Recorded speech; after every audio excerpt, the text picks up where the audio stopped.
Hello, and welcome back to the Spoilercast, the show where we talk about movies and we don't care about spoiling them, because it is the Spoilercast. And my name is Tobias, and with me as always is my sister and trusted co-host, Rebecca. Hello. Why are you laughing? That intro made me laugh, I don't know why. Well, that's good. Yes. People should laugh more. Yes. And I thought you were going to do a segue into the movie, because this movie made me laugh.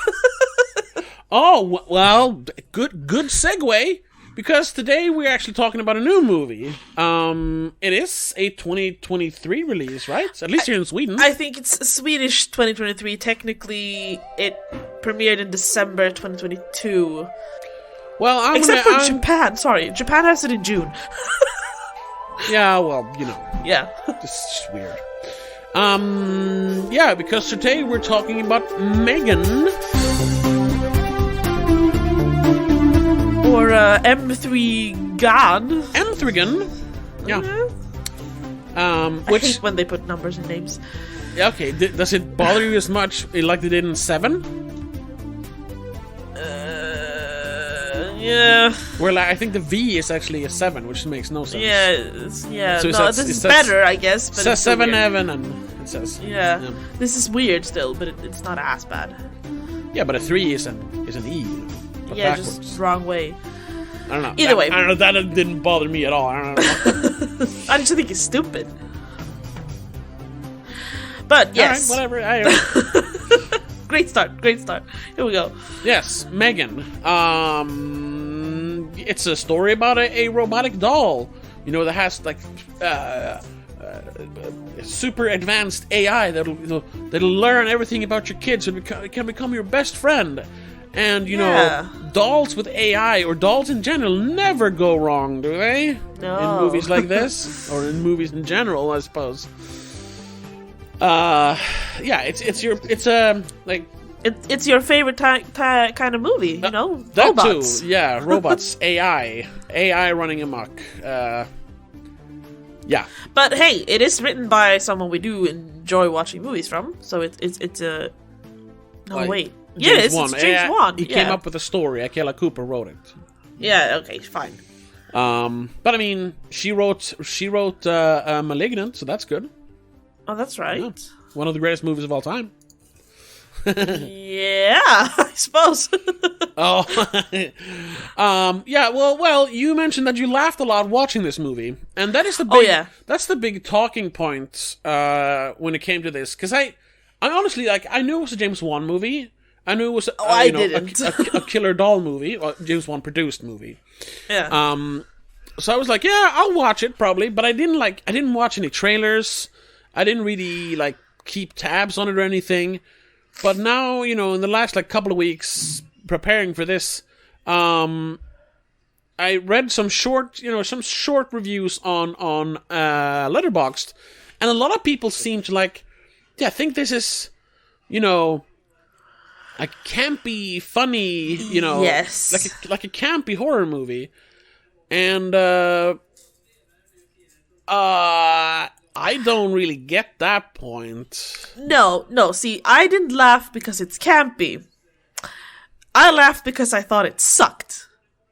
Oh, well, let's get into our opinions then. Because, what did you think of M3GAN?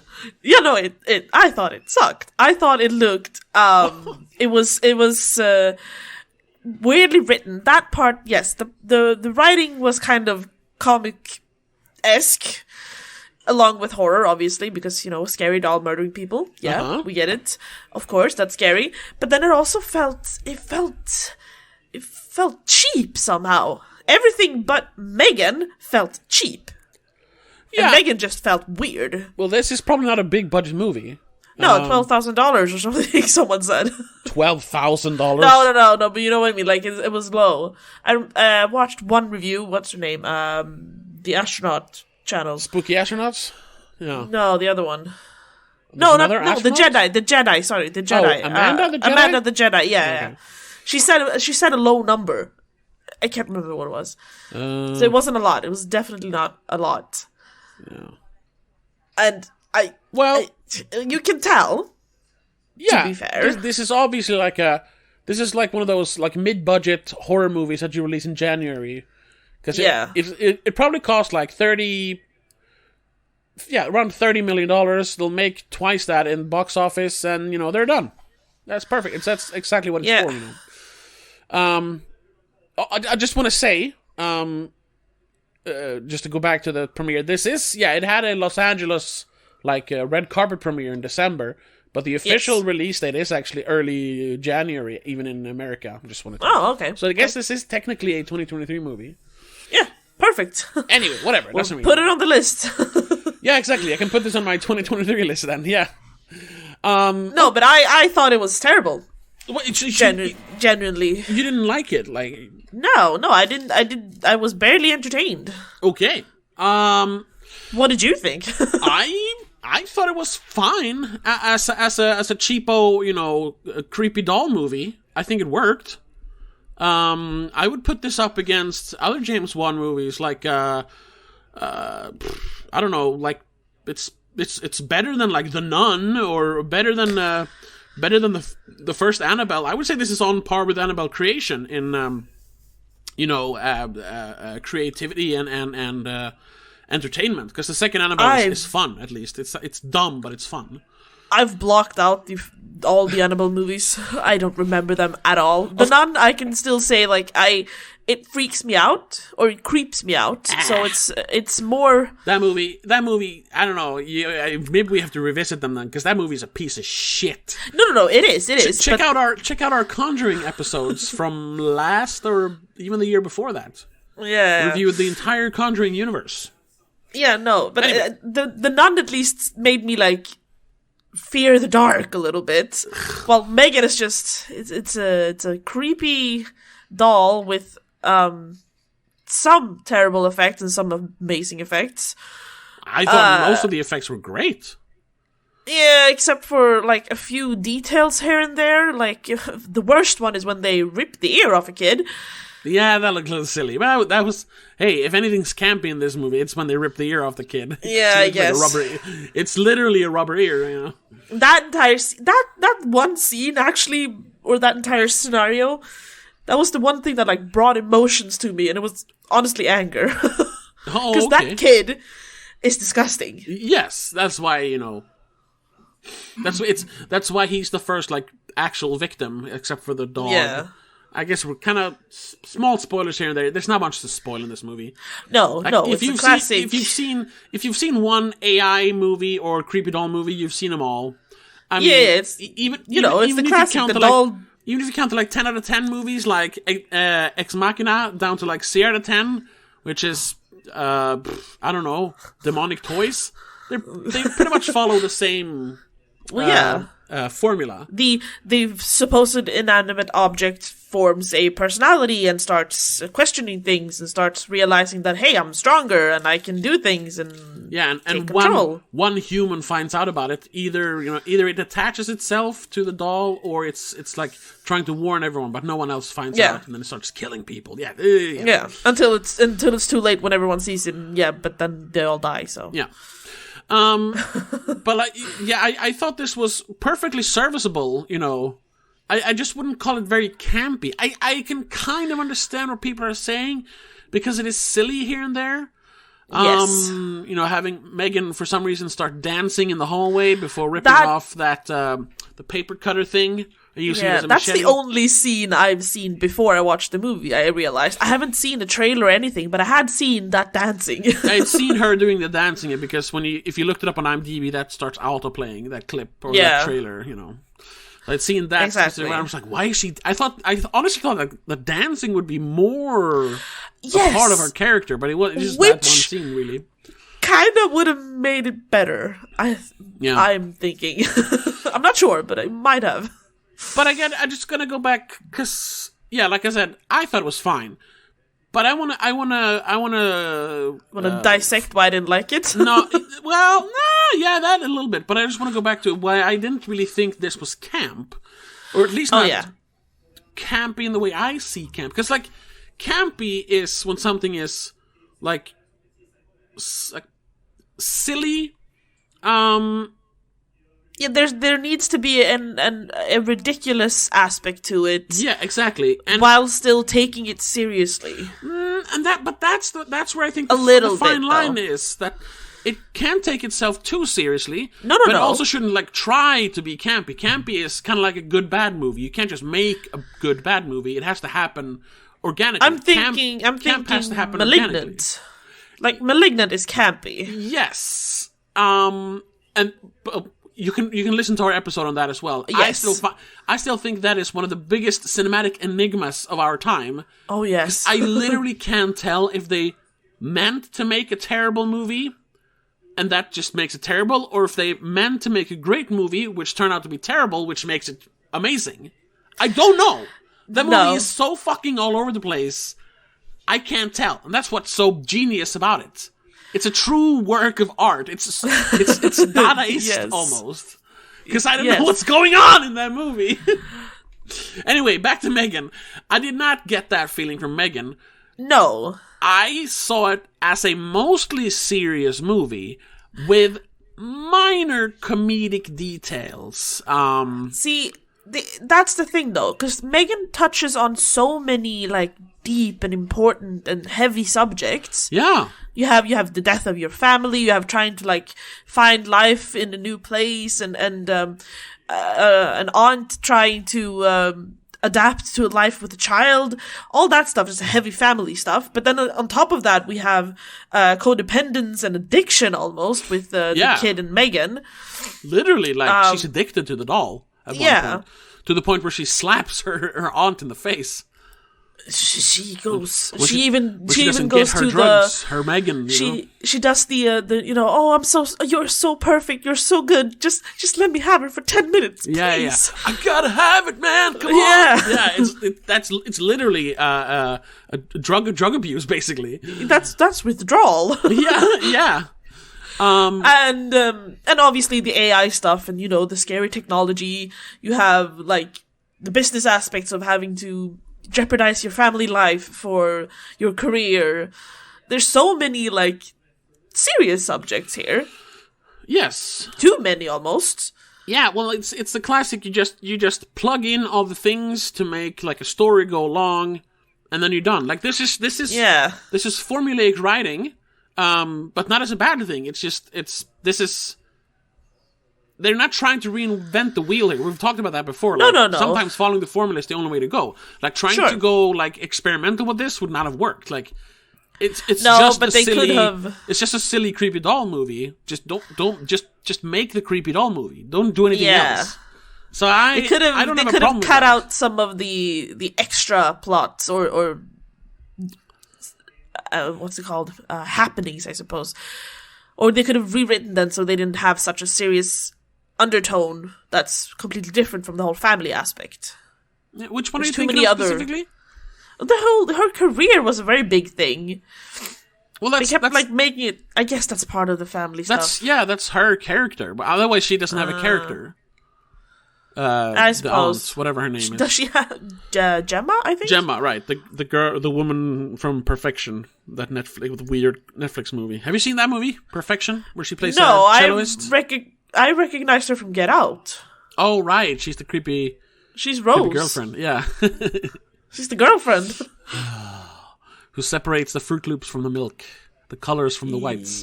Anyway, that's true. That's true. Okay, fine, that's her. But then, I don't know, there were so many... I don't know, it just felt scattered somehow. I didn't... Yeah, to some degree, but I didn't really feel it. Well, once again, what I feel is that it wasn't silly enough to be called campy. No, it needs more silliness. Honestly, it needed more dancing. More dancing. It needed more kills. Yes. Like, we have the dog, which I don't count, because you really don't see it. Yeah. Then you have the old lady. You have the kid. bully.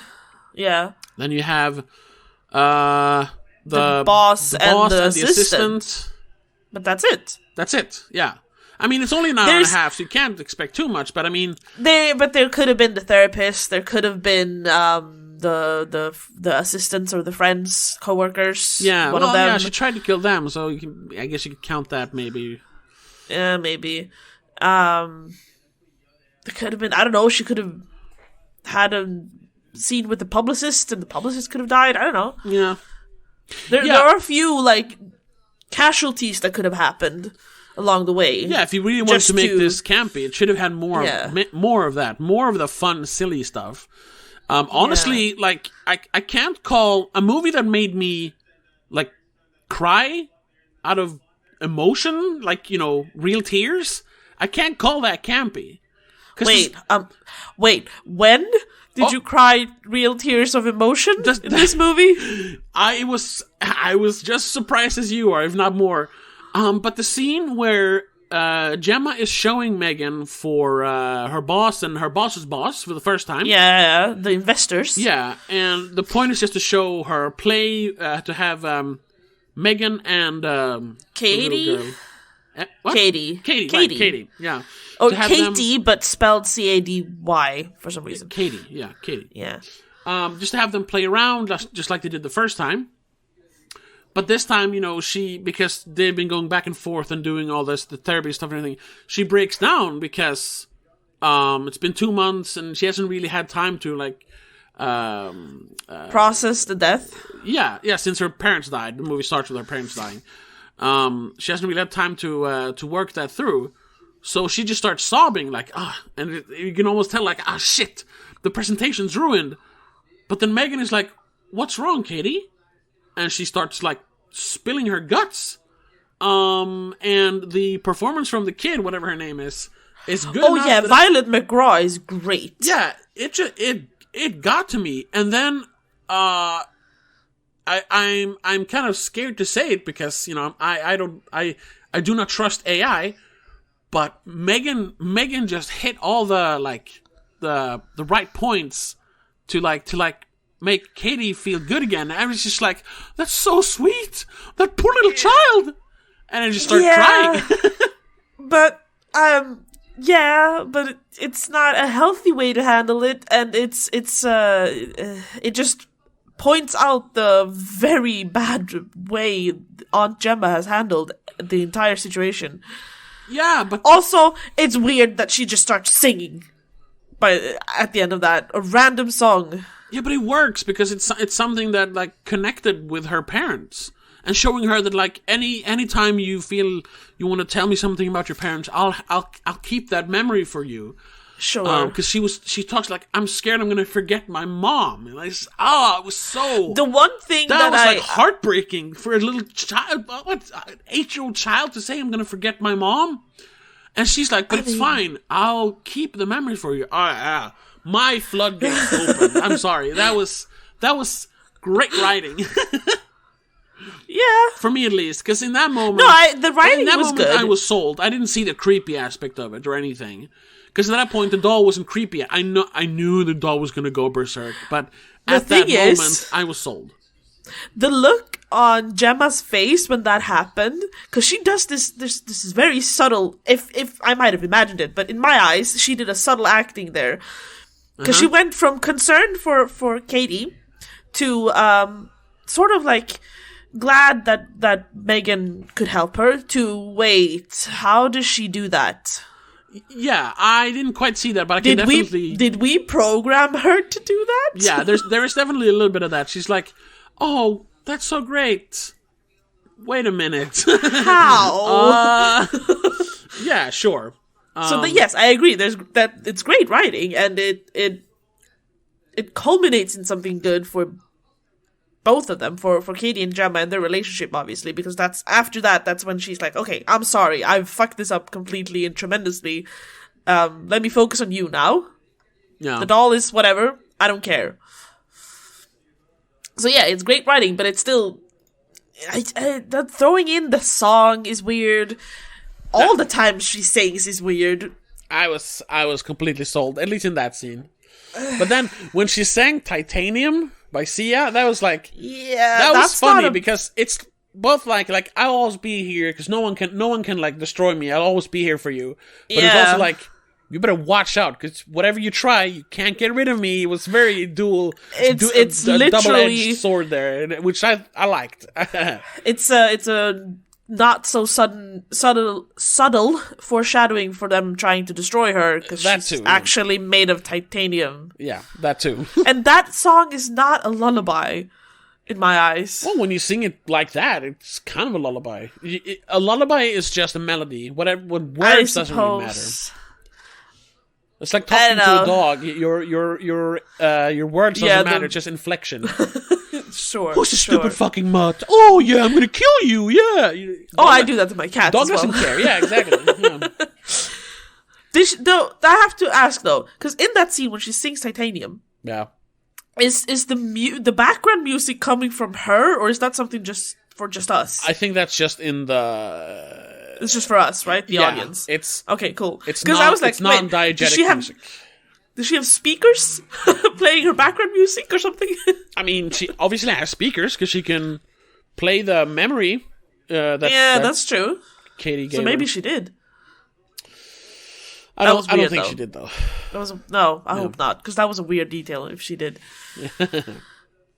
And it was kind of funny because in the end, speaking of like good needle drops, it was that one.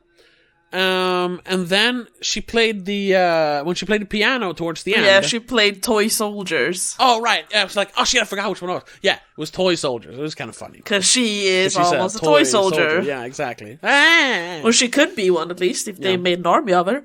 Yeah. Ugh. See? That's been done before. We've had, like, robot kids being armies. Right? Specifically, Spy Kids. Which one? It's the first one, when the Floopy Floop dude makes the clones to have an army of Spy Kids. That was a long time ago. That's like 20 years ago almost. It is 20 years ago. Probably, yeah.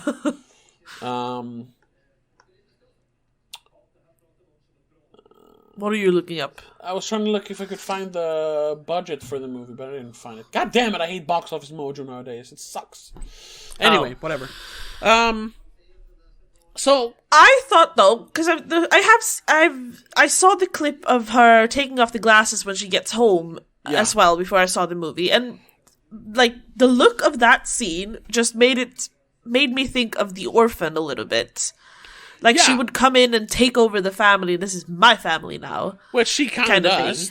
She kind of does, but she doesn't. She doesn't compete with the kid. She competes with the mother figure. Yeah. I thought she would compete with the kid to become a real child or something. No, because it's all about the French. If you watch the trailer, like but I didn't. That was before I knew what this was about. Even the slogan of the movie is "Friendship has evolved." So. Oh right, I haven't even noticed that. The doll was never supposed to be like it was supposed to be for the kid. I get that when I see the movie, try and, but muscle out the kid, that would have been, I don't know, that never entered into my head. When I saw that clip, that was my thought. Okay, but that was before I saw the movie, so I mean, yeah. However, I don't understand how this got a 72 in Metascore. No, I don't get that. That is too high. It's weird because that's why it's got a bunch of great reviews, and I'm wondering, like, sometimes I don't know, man. I gotta say though, a lot of the upper reviews are not from like. It's not like the Chicago Sun-Times. It's like Slash Film and Collider. Ugh. You can't really trust Collider. They're trash. Sorry if anyone likes Collider. Sorry, Collider. I don't know who Collider is. They gave it a 91, saying M3GAN might just become the Malignant of 2023. No, it will not. No. I mean, I get what they're saying. This is the weird, campy horror movie of 2023. They explained it in the second sentence. It doesn't have a twist, but it's a weird, bonkers movie. Yeah.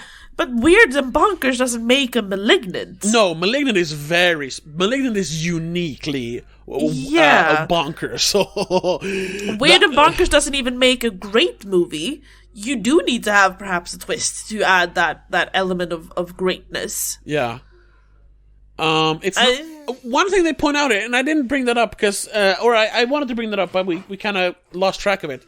They mentioned it that it's not traditionally scary, but it is existentially scary. Yeah, there's basically no jump scares, which I really enjoyed. But it is creepy. Throughout the movie, it is creepy. There's one, I think. I mean, yeah, of it's course. with the dog, I think. That's about it. Yeah, exactly, yeah.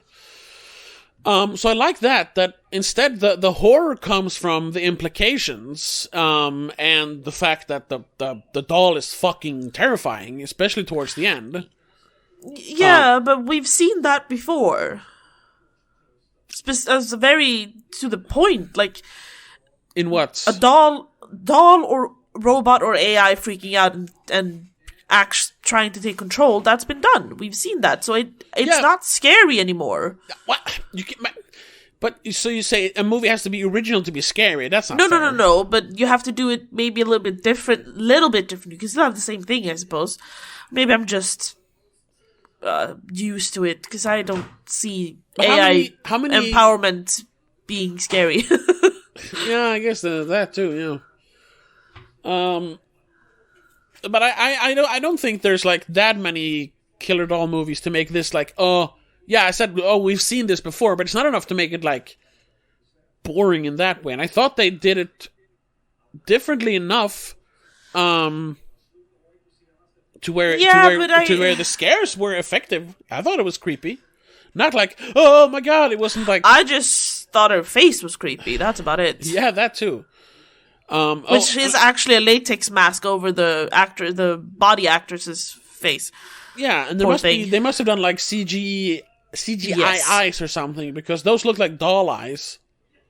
Oh yeah, no, but it is like she puts on a mask. Oh, I saw a clip from eyes? It's a physical mask and with everything in it. Oh, okay. She doesn't even speak. They play the voice like out loud because she's not the voice actress. No, there's two girls. Yeah, there's a body actress and a voice actress. Yeah. Okay, well that makes it even better than that it's a physical mask. That's awesome. Yeah. That's old school filmmaking. Well, that just bounced it up a notch for me, man. And the hands are also like gloves. Yeah, which they obviously you can tell that. They fixed a little bit though, because I saw like from behind the scenes when you see it, there's a sharp line where her skin starts and where the gloves are. Oh, I didn't. Because those hands are weird. They're short and stumpy. Yeah. But I don't agree with these high scores that they're giving it though. No. Like, as the world makes greater strides in AI and robotics, these kinds of scenarios become more terrifyingly possible. Luckily, you have the strange image of M3GAN twerking or driving an expensive sports car to make you giggle past discomfort.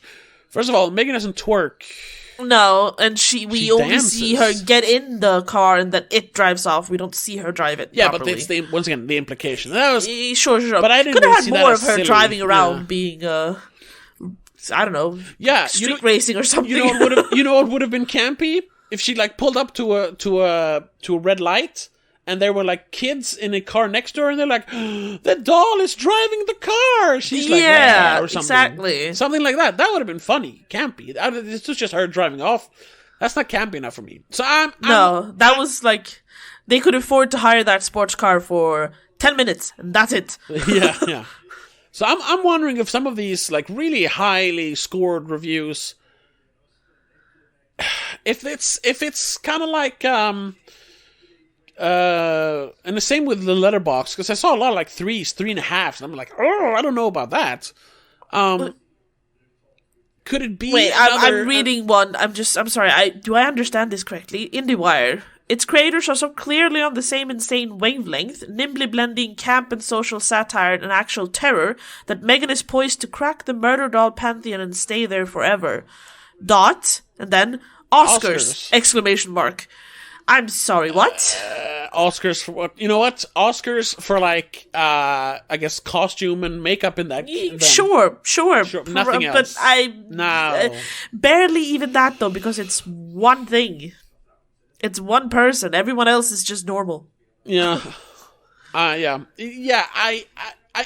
getting the feeling that this is one of those like almost like collective insanity things where people just start hyping it up. One person like, oh, it's amazing, and then everyone's like, yeah, I guess it is. Yeah, it's amazing.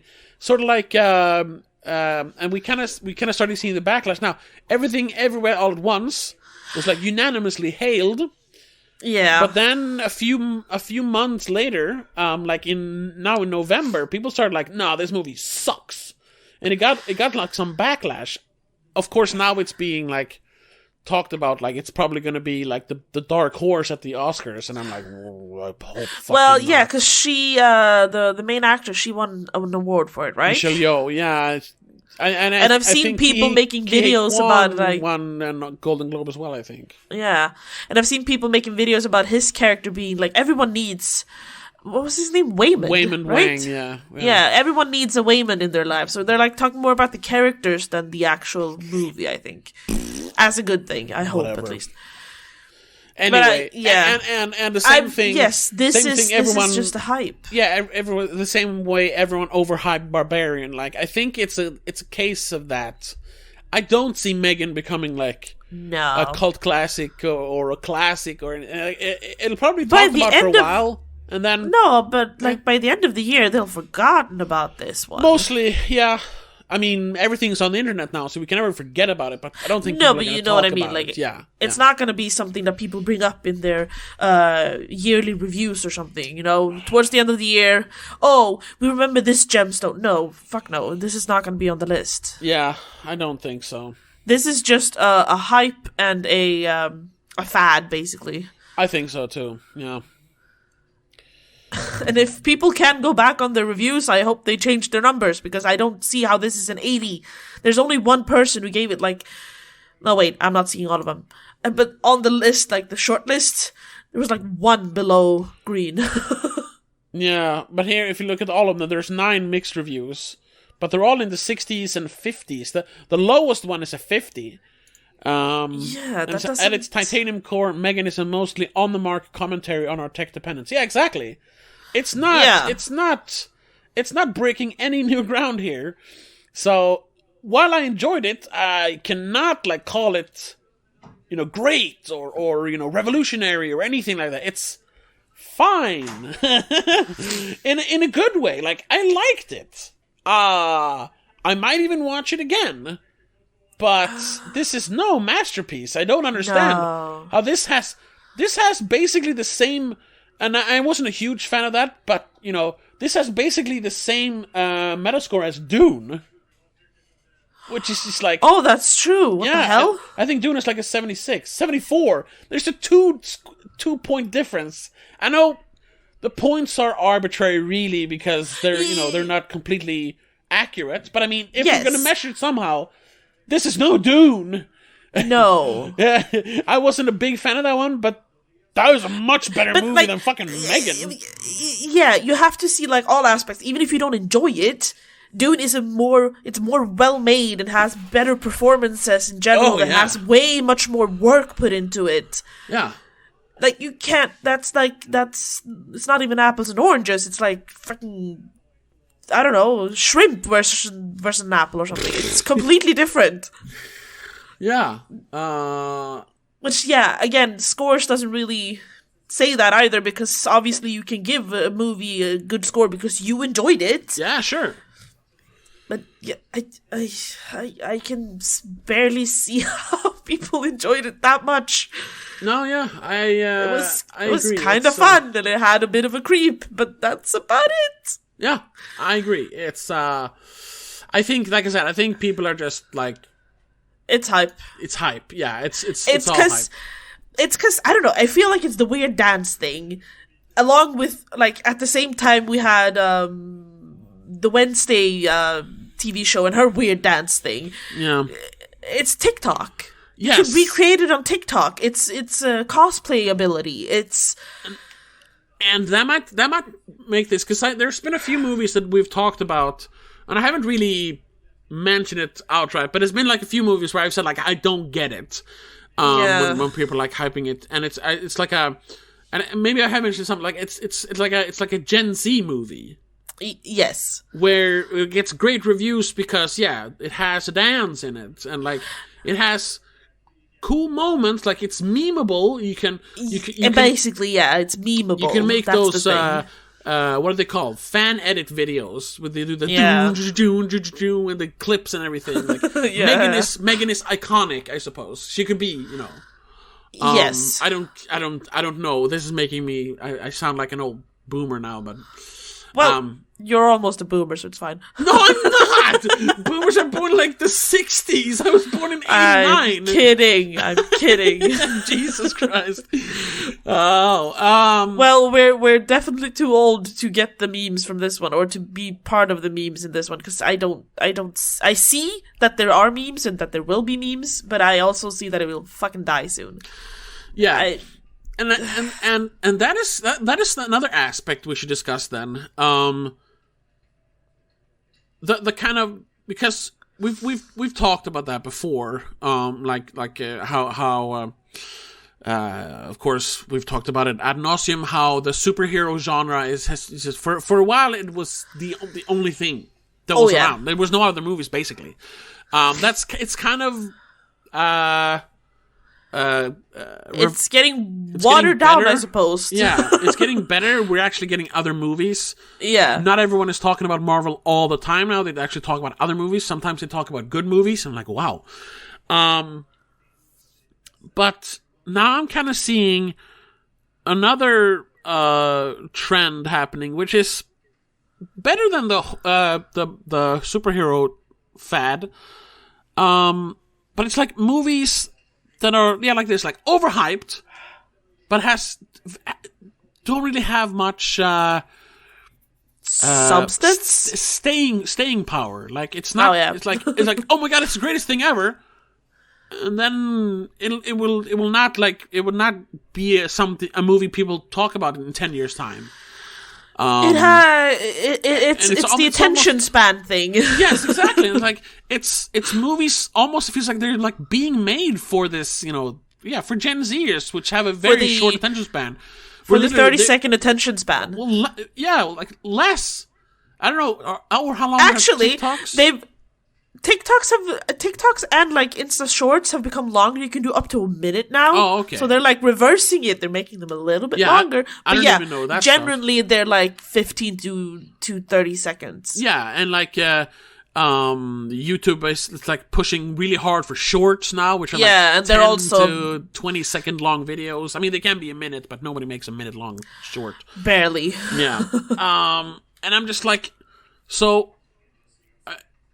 Are people, yeah. Like, do you understand? Like, so they're making movies for short-form content. Exactly, yeah. So, yeah, they make a 90-minute movie like this was. It's a 90-minute movie, but they're really just selling it on, creepy doll, and they're selling it on that one scene where she dances. Yeah. And then the rest is like, oh, it's great, because that's in it. I might be overanalyzing. No. I know what you're saying. It feels that way, kind of. They're catering to the short attention span, definitely. And then they're trying, some of them at least, to throw in good enough stuff in between those 30 seconds to keep you to make an invested. actual movie. Yeah, exactly. That's kind of what I felt with while you were doing your all at once. As well. Yeah, a little bit, yes. While you were doing your, thought process, I realized there was a similarity to another movie we saw late last year with this one. Because you mentioned also this whole technology stuff, and I was like, yeah, you know what this reminds me of? Fucking Grim Cuddy. Ugh, yeah. The internet is scary stuff. Yeah, that's and more social media, but there's definitely, and that also had the 30-second... This is much better than Grim Cuddy. Oh, yes, Grim Cuddy was fucking awful. But I definitely laughed more at Grim Cuddy. That movie, for me, could be so bad that it's good. At least more than M3GAN. Yeah, so in a way, I guess I enjoyed that more, but that's not fair, though. No. It was still a terrible movie, but it was so terrible you laughed at it. Yes, exactly. This one is just... It's not terrible enough, and it's not funny enough, and it's not scary enough, and it's not campy enough. It's not anything enough, really. It's some very in between everything. I think it is enough for me to enjoy it. Sure. Yes, like you said, it's not enough of anything in particular. It's just a bunch of good. Yeah, this is good. Yeah, that's the issue. Good, that's fine. It should have one peak somewhere to make it a specific movie or interesting in a specific way. Now it's just sort of entertaining. Yeah. But I also don't want... I want to say, like, sort of entertaining for a movie like this. I mean, we haven't talked about that because we haven't really talked about a new movie until now, but we're in fuck you, it's January times. I know. This is where studios used to dump all their trash. And, like, I haven't watched a lot of new movies yet. There's really only been this, at least here in Sweden. Yeah, there's a couple. There's another there's another Blumhouse movie, called Sick, which I just saw popped up on the streaming sites. You know. Oh. So that might be one of those. I don't know. But this feels kind of like a fuck you, it's January movie, but it is better than that. It's better than like what the fuck, The Devil Inside, or I don't know, fucking. That's the only one I can think of right now. Damn it! It feels better than that, though. I mean, yes, it's still, yeah, like you said, fuck you, January. But it's better quality than normally. Yeah. Like, there was nothing about this that I thought was bad. No, it's still a well-made movie. It's just, for me, it felt a bit cheap, sort of. I don't know why. Maybe it was. Yeah, I'm not sure why you thought it looked cheap or felt cheap. That didn't. No, it's very. None of the sets felt cheap. The doll, or I guess the makeup and the costume looked great. What's the girl who played the body of the doll? The body was Amy Donald. Yeah. She did a great job. Oh, yeah. I'm assuming she's a dancer, though. Yeah, because she had that kind of weird walk where it was very, like, it was lifelike, but you could just tell that she had that kind of, like, robot stiffness. It's a little bit stiff. Yeah. Stiff. It's very, very well made. I wonder if they, like, did some sort of, like, touching up on that in post. Or if she actually did that. If she did that the whole movie, that's fucking great. I mean, she does have an upcoming as a stunt double. Yeah, so she's probably like a dancer then or something. Yeah, like she's probably pretty good at it. Yeah. Oh yeah, she was part of Team NZ at the Dance World Cup in Braga, Portugal at age 9. Oh, okay. Makes sense. Then she probably just she just busted moves, basically. Yeah. Yeah. She got a bronze medal for contemporary dance. Yeah, she's a dancer. She's a good dancer. So she's you can tell, because that dance was her, obviously. Oh, yeah, sure. Really cool. For a human. Yeah, that's... Weird for a robot, cool for a human. And that's also something I really enjoyed, because I don't think that she was, like, ever CGI. Even when she her did, body, like, no, probably not. Yeah. The face and hands a little bit, I'm but sure that's they just enhance her eyes and stuff enhance like it. Yeah. So, that's probably my favorite part of the movie, her performance. Yeah. No, I can agree on that. I'm scrolling through, like, what's on in theater right now, and the only thing I can find that's, like, new is A Man Called Otto. Which is a remake of a Swedish movie based on a Swedish book. Yeah. And I don't know if you can call a Tom Hanks movie, even if it's a shitty one, I don't think you can call that a fuck you, it's January. No. One of the greatest Hollywood stars of all time in it. So. I don't think that is...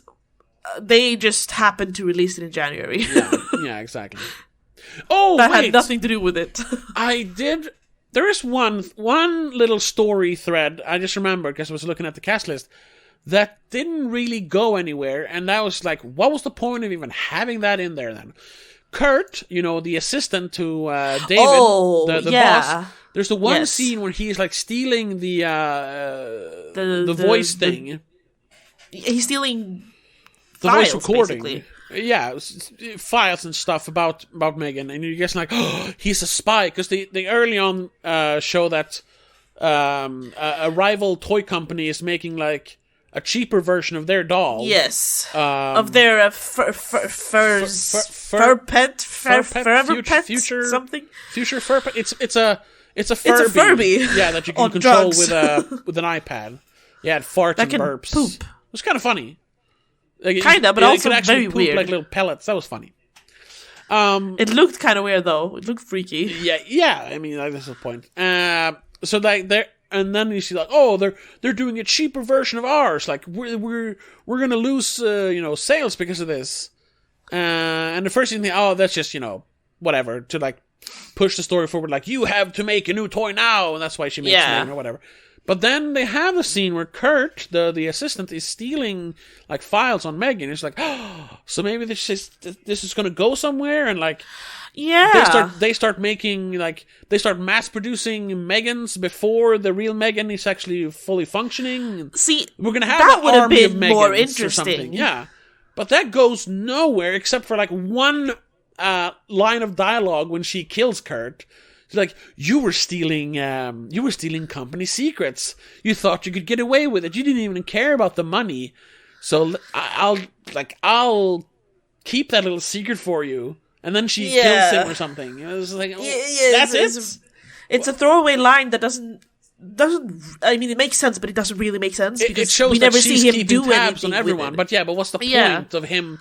It could have been that I have seen you like they mentioned, like he's being caught surfing on Pornhub at work. Like she could have mentioned, like, you keep jerking off in the company bathroom, Kurt, but I won't tell anyone if you won't. Or something like that. Yeah. Why make it like company or industrial espionage? That should have been part of the plot then. Yeah, unless you're gonna keep going with it. It would have been more interesting to see. Perhaps Megan wouldn't have failed, but this other company that makes the cheaper versions, they would have, copped out on things and made an even worse robot that, like, straight up, well, then became murderers, and they made a bunch straight away. They didn't wait to see. Yeah, it definitely feels like something like that. A story thread that they kind of left because, like, we can't really fit that in with the budget and the runtime. Fuck it. However, there's two potential little hints and cliffhangers, I suppose, for a sequel. True. If that could be it. That it's sequel bait. That the other company actually has the code for because perhaps he already sent it. We don't know that.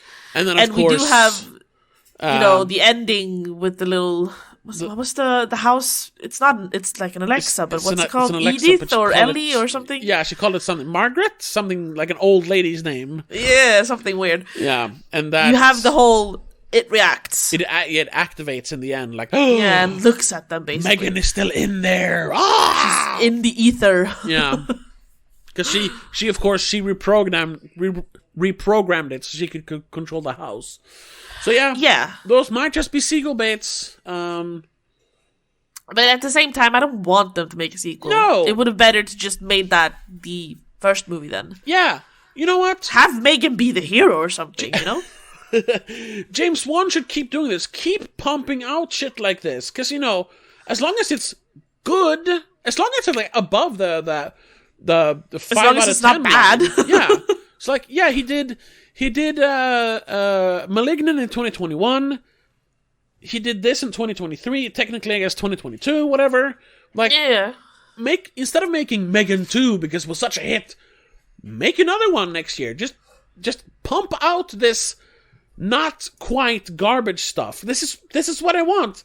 It's original enough, to be enjoyable, but it's formulaic enough to work.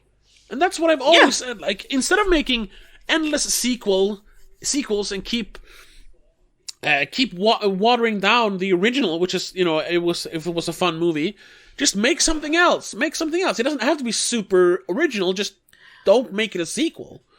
Next up, he might want to do a fucking like memory loss horror movie. We've seen that 100 times, but at least it's not a fucking sequel to Megan. It's not M3GAN or whatever. I don't know. I was trying to make a joke with a 4. Yeah, I was trying to make it like a 4 instead of a 3. I guess the A could be a 2. Yeah. No, but the A could be a 4, so it's the next version of Megan. But that would be weird, because then you have a... Yeah, I know. You still need a 2 somewhere to make people understand it's a sequel. Yeah, exactly. So, yeah, I know what you mean. I don't like the... Keep creating stuff. Yeah, keep creating stuff. And, yeah, I don't love the fact that, like, they're pumping out garbage, basically. But at least it's enjoyable garbage, so I can't really be that mad. Yeah. No, I mean, as long as you keep... Say, on average, you make a movie a year. This is probably counting it high, but still. If 2 out of 10 are great, that's fantastic. And the rest are passable. It's fine. Yeah. As long as they're not bad, that's fine then, yeah. You don't always have to make masterpieces. No. Sometimes you just want to make an enjoyable, an entertaining movie. Yeah, but don't stop making movies, though. You still need to, keep working on it, so to speak. Yeah. Well, yeah, I don't think they're going to stop making movies. No. Some people who, wait 10 years before they make their next movie. I'm like, dude, just do something in between. Well, then, those are authors or, very, specific. Yeah. Unless that thing that comes out 10 years later is a masterpiece. What are you thinking of something specific? No, I can't think of one specific, but I've had that feeling before that I haven't seen this person do something in 10 years. Well, why not? And then they don't come out with something spectacular. And well, what's the point then? Why didn't you just do less spectacular things? The closest I can think of, but it's not been 10 years since they made a movie. 10 years might be pushing it. I mean, it happens. But Martin McDonagh, who just made The Banshees of Inisherin, one of my favorite movies of the last year, that was his first movie in 5 years. He's not very prolific. He takes his time with writing and directing movies, but that's fine because most of the stuff he makes is great. But then it's okay. But it still maybe would have. And it's one of those. It's one guy making a small movie. Yeah. Okay. Fine then. So he can't make a movie every year because first of all he has to write the thing and then he has to find the funding for it. Oh yeah, that's him. Yeah, he has really only made 4 movies, at least as a director. He has made 1 short as well. And he made In Bruges, which is one of the greatest movies ever made. He made 7 Psychopaths, which is weird, but fun. And then he made 3 Billboards Outside Ebbing, Missouri, which it's good, but it's another one of those I did not love. I remember that you did not. People did. Yeah. But then, of course, Banshees of Inisherin, which is his best movie since In Bruges. It's on par with In Bruges. Those 2 movies are amazing. So I need to watch the rest of his movies. I'll happily wait another 5 years for him to make a movie. I guess. But yeah, people like James Wan, like even if he's directing or producing, doesn't matter. He can pump out garbage like M3GAN every year. Either if he's writing it and then making someone else direct it, or if he's writing and directed it himself or whatever. Yeah, because who directed this? It's Gerard Johnstone. Do I know him from something? No. Should I know him from something? No, he hasn't really done much before this. He made Housebound a few years ago. I do not know what that is. I haven't seen it, but I heard a lot of good about it. It's a horror movie. A young woman is forced to return to her childhood home after being placed under house arrest, where she suspects that something evil may be lurking. So it's a possession thing. Sort of, yeah. New Legends of Monkey. Why do I recognize that? Oh, right. I haven't seen it. I've only seen the very short trailer that comes up on Netflix or something. Oh, what? I've looks never so even weird. Seen this before. It's a Netflix thing. Yeah. No, I don't know if it is a Netflix thing. It is a Netflix thing. Oh, it is? Yeah. Okay. Looks so weird. What the fuck is this? Yeah. Yeah. Is this based on the Monkey King? What's it called? It's it's what Dragon Ball and Dragon Ball Z is vaguely based on as well. And actually, you remember the game Enslaved: Journey to the West? Yeah. That's vaguely based on that story as well, about the Monkey King. Maybe it's that. I don't know. It looks like it though, because he has a staff and everything. I'm sure there's a flying thing at some point that he flies on a cloud or something. Because then it's based on that legend or whatever. But that looks terrible. There is a cloud in one of the there's even a character called Pigsy. It's that. Yeah. And there is a cloud. Yep. But this is his first movie since Housebound. Yeah, he did a good job though.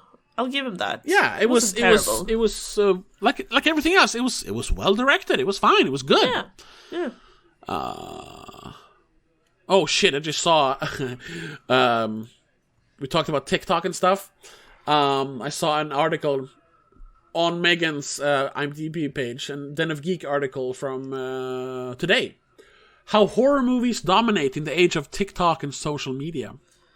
You see? Yeah. That's what I'm talking about! Yeah. It's like a scene from Carrie right now in Hollywood as the corn syrup flows and horror ascends back to the top. Well, calm down. While the likes of Marvel Cinematic Universe and DC Extended Universe duke it out with the behemoths like Avatar and Fast and Furious movies, horror has been quietly and consistently carving its own path. It's also been unafraid to get its hands dirty. Whereas Avatar strives to make between 1.5 and 2 billion just to break even, that's still bullshit. The whole it has to make 2 billion to break even was made up. That was made up on TikTok. That's not like, yeah. That's made up. It does not have to make $2 billion to break even. He said, I'm sorry we're going off track here, but he said in an interview that based on the box office, returns from Wave Water, I will know if I'm going to make Avatar 3, 4, and 5. Yeah. And what he talked about there was like, if this doesn't break like the billion, and it doesn't like end up on that like top 10 list of most successful movies of all time, like there's going to be diminishing returns in making a third and fourth and especially a fifth movie. So then it's just going to cost him money. So it's not worth it. Yeah, exactly. It was never a question of breaking even. They did not spend $2 billion on making this movie.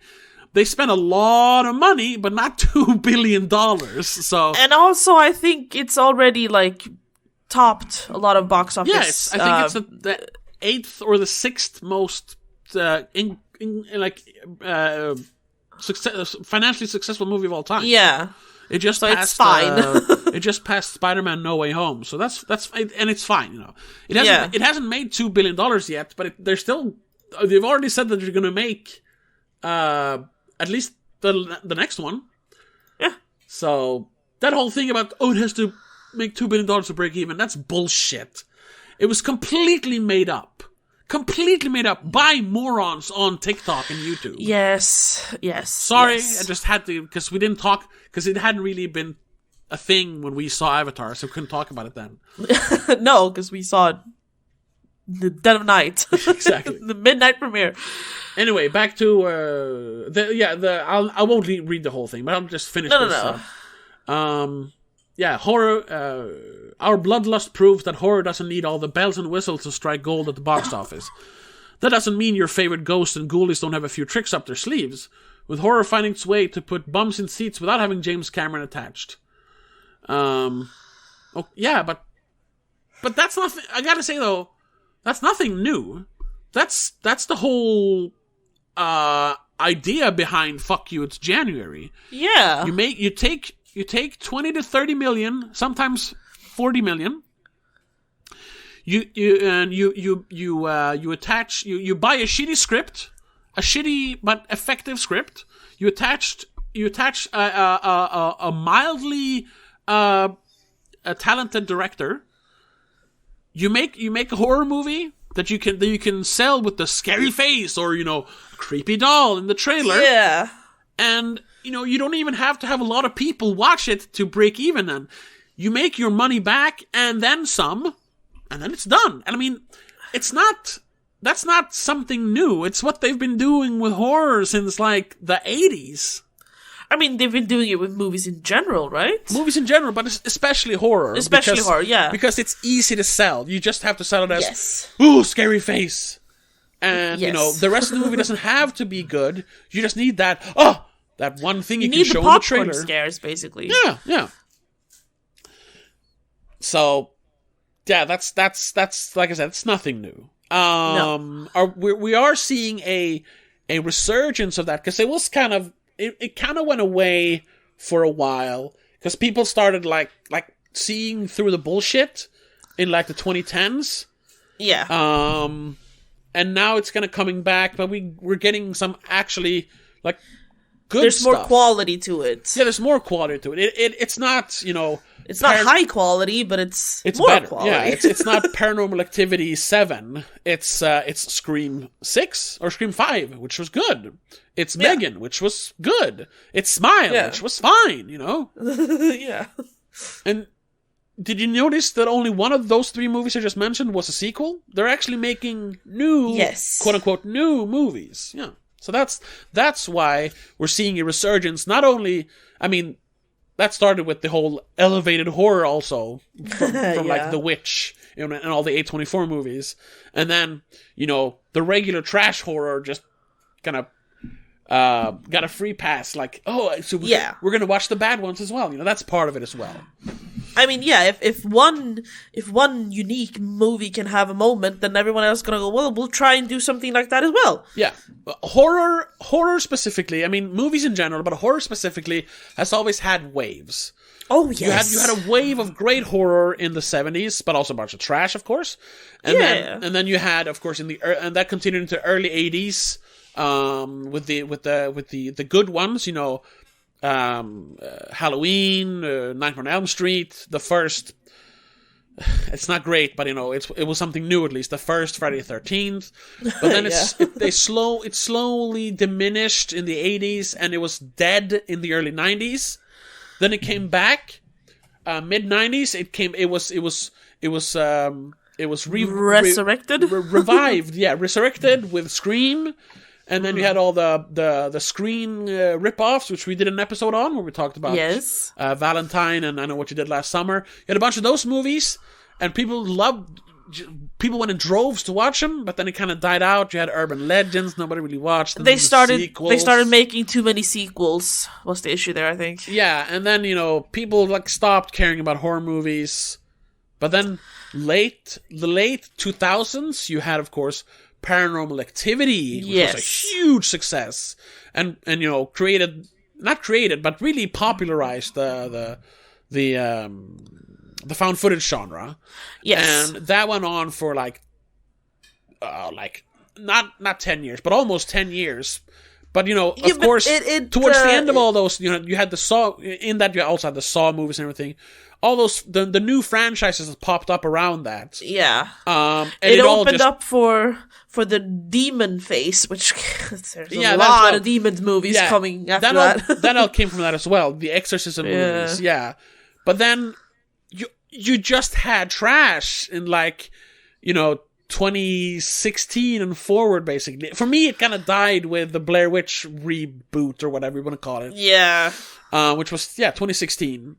But then now we had the new wave kind of came exactly where the last wave died, but it was a much smaller wave to begin with, and it was The Witch. It was A24 doing small horror movies, like quality horror movies. Oh my god! And it slowly started working way back then, and we're hitting that new wave of both quality but also just serviceable horror movies, and some trash.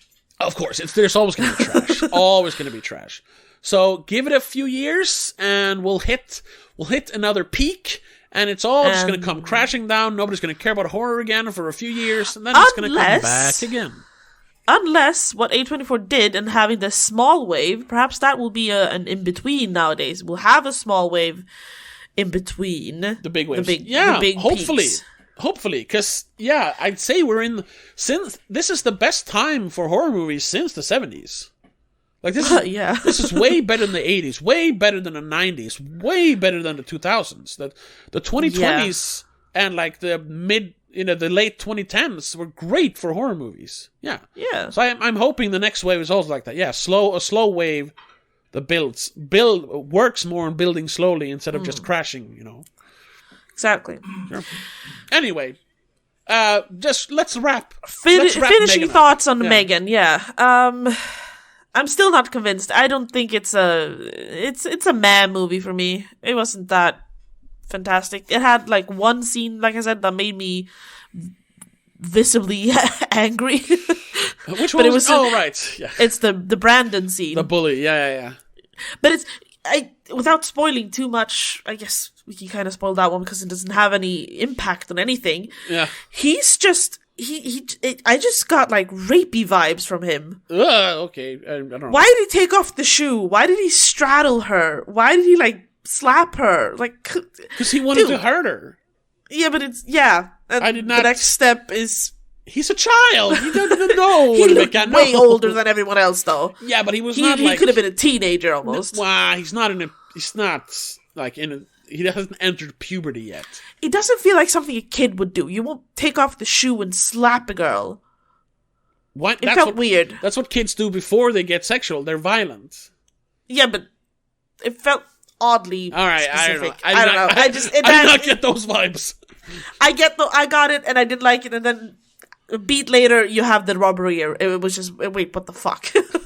Yeah. And her running on all fours. Yeah, dude. That was creepy. And that was just weird. Yeah. That entire forest thing was just weird. Yeah, and I thought it was weird, but in a good way. It was creepy weird. Yeah, no, I didn't. I thought it was weird in a bad way. So, what would you give this on a scale of 1 to 5, I guess? Oh, I haven't rated it yet. I don't know. It's like a 2? Oh, okay. Yeah. For me, it is like average, almost above average. But so what, a 3? Yeah, that's what I'm not sure if it's 2.5 or a 3. I think I'm going to go with 2.5. Because I think on repeat viewings, some movies get better, but I think this might get worse on repeat viewings. I don't know. We'll see in the future. Yeah. When I can watch this again. But for now, I'm going to stick to 2.5. I liked it, but it was, it was fine. It was, whatever. But in a positive way. Like, we've said that before as well. There are, whatever, that's bad. And then there's, whatever, that's good. This is, whatever, that's good. Sure, yeah. So, 2 from you, 2.5 from me. Yeah. That seems like where this should have landed. But instead, it's a 72. It's up there with Denis Villeneuve. But yeah, okay, sure. Exactly. What the fuck, dude? Yeah. Speaking of movies that were like unfairly judged, I suppose, but in the other way, this week's Patreon episode, we're of course going to continue the creepy killer doll theme. Yes. And we're going to talk about, not the original, but I think the one people think of the most when they think of creepy dolls. Well, nowadays that might be Annabelle, unfortunately. Well, before Annabelle, there was Chucky. We're going to talk about Child's Play, the original movie. But we're also going to talk about the 2019 remake, which, and I don't want to spoil the entire conversation. But I haven't seen it though, so. Yeah. That might be better than the original, and might have been, like, unfairly judged back in the day. Because just quickly, that movie got a 48 on the Metascore. Oh, okay. And if you want to talk, like, camp, creepy dolls, violence, horror, and camp, you want to talk Child's Play 2019. But more on that on Monday. So check us out, patreon.com/don'tmakeascene, and you can listen to us talk about the Child's Play movies. So yeah, and you'll also, support us, in our podcasting endeavors. You'll also get, literally hundreds of hours of exclusive episodes, commentary tracks, and some exclusive videos. So check us out, patreon.com/don'tmakeascene. But until then, have a good one. Bye. The Spoilercast is part of Please Don't Make a Scene. It is produced and directed by Tobias Vedén and hosted by Tobias and Rebecca Vedén. Executive producer is Annika Vedén and Laura Kinney. I also want to give a huge shout out to all our patrons over on patreon.com/don'tmakeascene. Mom, Dad, Laura Kinney, Daddy Del Gaiso, and Mac and Mom.